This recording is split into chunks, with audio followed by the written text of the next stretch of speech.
दोस्तों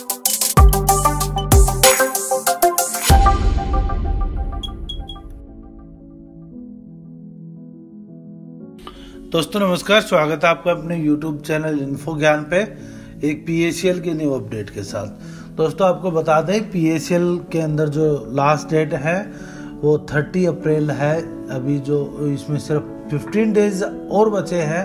अगर आपने रिफंड अप्लाई नहीं किया है या आप रिफंड आपका बनता है और आपने अभी तक उसके लिए आवेदन नहीं किया है। दोस्तों एक चीज़ आपको और बता दें, यहाँ पे देखा गया है जो अभी रिफंड के लिए अप्लाई किए जा रहे हैं फॉर्म, उसमें कुछ लोगों के पास बॉन्ड है और बॉन्ड के अंदर जो अमाउंट लिखी हुई है, मान लीजिए उसमें 60,000 रुपये बॉन्ड के अंदर लिखा हुआ है और उन्होंने एक स्लिप का पैसा जमा किया था, मात्र ये उन्होंने एक ही किस्त अदा की थी। उसके बाद मान लीजिए कोई एक कंपनी बंद हो गया था, लेकिन उन्होंने वो क्या कर रहे हैं, वो उसमें जब क्लेम अमाउंट डाल रहे हैं तो वो उसमें मैच्योरिटी अमाउंट डाल रहे हैं, जबकि उन्होंने पैसा तो कंपनी के अंदर सिर्फ 10,000 रुपये ही डाला था। तो दोस्तों इसमें डालना है सिर्फ प्रिंसिपल अमाउंट, लेकिन कुछ लोगों के द्वारा ये जो फाइनल पेमेंट डाला गया है ये गलत होने वाला है। जो फाइनल पेमेंट जिन्होंने डाला है उनका गलत होने वाला है और हो सकता है कि उनको उनका प्रिंसिपल अमाउंट भी ना मिल पाए इस करेक्शन के चक्कर में। तो दोस्तों ध्यान रहे, अपना प्रिंसिपल अमाउंट ही डालें। अगर आपके पास 20 स्लिप है तो अगर आप 20 स्लिप है और आप उनको अपलोड कर सकते हैं तो आप उन स्लिप्स का पैसा जोड़िए। स्लिप्स के अंदर टोटल कितना पैसा आपका बनता है उन सभी स्लिप्स का पैसा आप जोड़िए और जोड़ने के बाद जो टोटल अमाउंट आपका बनता है उस टोटल अमाउंट को आप क्लेम कीजिए, क्योंकि दोस्तों यहाँ पे उसी अमाउंट को क्लेम करना है जो आपका टोटल बनता है। टोटल से हमारा मीन्स है कि आपने जो पैसा अपनी जेब से जमा किया है आप उस पैसे का क्लेम कीजिए आप, और उसके अंदर फालतू का और कोई पैसा ना जोड़े, क्योंकि उनके लिए फिर वो रिफंड मिलने में दिक्कत कर सकता है।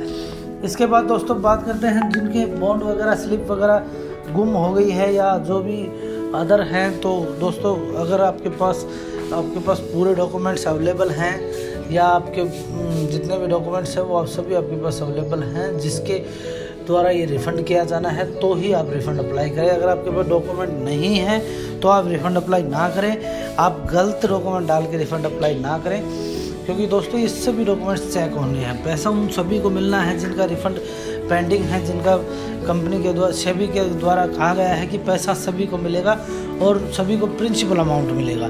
ये चीज़ भी बाद में देखी जा सकती है कि प्रिंसिपल अमाउंट मिलना है या उसमें ब्याज लगा के मिलना है। बहुत सारे यूट्यूब के ऊपर वीडियो डले हुए हैं कि आपको ब्याज सहित पैसा कैसे लेना है, इस वीडियो को देखें, ये सब कुछ नहीं है दोस्तों। आपको पैसा प्रिंसिपल अमाउंट ही मिलेगा। हो सकता है आपको उसके ऊपर नॉर्मल इंटरेस्ट मिल जाए, लेकिन आपको जो कंपनी का मैच्योरिटी अमाउंट था वो कभी नहीं मिलेगा, ये बात। इसके बाद बात करते हैं दोस्तों बैंक डिटेल वगैरह की। जिन्होंने अगर आपकी डिटेल सही अपलोड की है आपने तो आपका पैसा आपको मिल जाएगा। अगर आपने अपनी डिटेल्स में कुछ करेक्शन किया है, गलत किया है, तो उसमें हो सकता है सेबी के द्वारा कुछ करेक्शन के लिए समय दिया जाए। 30 अप्रैल के बाद शायद करेक्शन को अलाउ किया जाए। अभी इसके बारे में हम स्पष्ट नहीं कह सकते कि क्या होने वाला है और कैसे होने वाला है, लेकिन दोस्तों एक बड़ा इशू है। जिनके बॉन्ड जमा हो चुके हैं, जिनके पास स्लिप्स अभी अवेलेबल हैं, वो कैसे अप्लाई करें उसके लिए भी हमने सेबी से बात की थी और उसमें यही बताया गया था कि अभी तो 30 अप्रैल तक उन्हीं को अप्लाई करना है जिनका बॉन्ड उनके पास अवेलेबल है। जिनका बॉन्ड जमा हो चुका है वो उनको, जिनके पास बॉन्ड की स्लिप है, कंप्यूटराइज स्लिप है या नॉन कंप्यूटराइज स्लिप है, उनको अभी करना है वेट।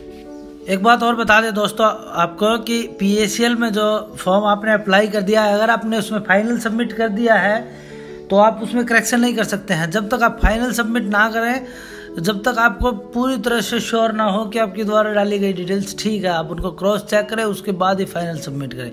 फाइनल सबमिट करने से पहले अगर आपने लॉग आउट कर लिया है, आपकी कनेक्टिविटी डाउन है, तो आप आराम से उसको दोबारा लॉगिन कर सकते हैं। लेकिन अगर आपने फाइनल सबमिट कर दिया है उसके बाद आपके पास अगर एक्नॉलेजमेंट नंबर आ गया आपका रिफंड का, तो आप उसमें दोबारा मॉडिफाई नहीं कर सकते हैं। ये बात भी ज़रूर ध्यान रखें और ये सबसे इम्पोर्टेंट बात है, क्योंकि हाल फिलहाल में करेक्शन का कोई समाधान नहीं है। अगर आपने गलत डाल दिया तो आपका गलत ही रहेगा और आप उस पर नया भी नहीं डाल सकते।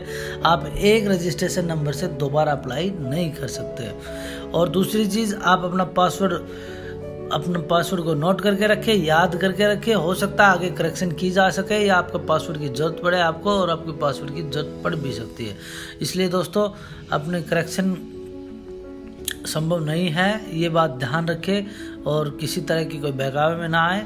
और आप अपने एक्नॉलेजमेंट नंबर को, और जो आपके पास मैसेज आया है या आपके पास जो फाइनल स्क्रीनशॉट है उसको ज़रूर रखें, उसका अपना प्रिंट निकाल के रखें। वो आपकी स्लिप होगी कि आपने रिफ़ंड अप्लाई किया है। रिफ़ंड का पैसा कब मिलेगा? ये बहुत जल्दी ही मिलेगा, लेकिन पैसा उतना ही मिलेगा जितना आपने पैसा डाला था कंपनी के अंदर। आपको हो सकता है नॉर्मल इंटरेस्ट दे दिया जाए, लेकिन आपको ब्याज सहित पैसा नहीं मिलेगा सेबी के द्वारा। ये हम दूसरी चीज़ दोस्तों, जिनके बॉन्ड वगैरह डॉक्यूमेंट्स ऑलरेडी जमा हो चुके हैं उनके लिए शायद एक अवसर और निकाला जाए। सेबी के द्वारा बताया जा रहा है कि उनके लिए कोई पोर्टल या उसके लिए कोई समाधान निकाला जाने वाला है। तो दोस्तों अगर आपने अप्लाई नहीं किया तो आप तुरंत अप्लाई कर दें। 30 अप्रैल इसके लिए लास्ट डेट है, इसलिए बिल्कुल लेट ना करें। अगर आपके पास सभी डॉक्यूमेंट्स अवेलेबल है तो आप अप्लाई कर सकते हैं। धन्यवाद दोस्तों इस वीडियो में। अगर आपके कोई और क्वेश्चंस हैं या आपको किसी तरह के कोई डाउट्स हैं तो आप हमें कमेंट कर सकते हैं हमारे कमेंट बॉक्स के अंदर। वीडियो अच्छा लगा हो तो लाइक कीजिए और शेयर कीजिए।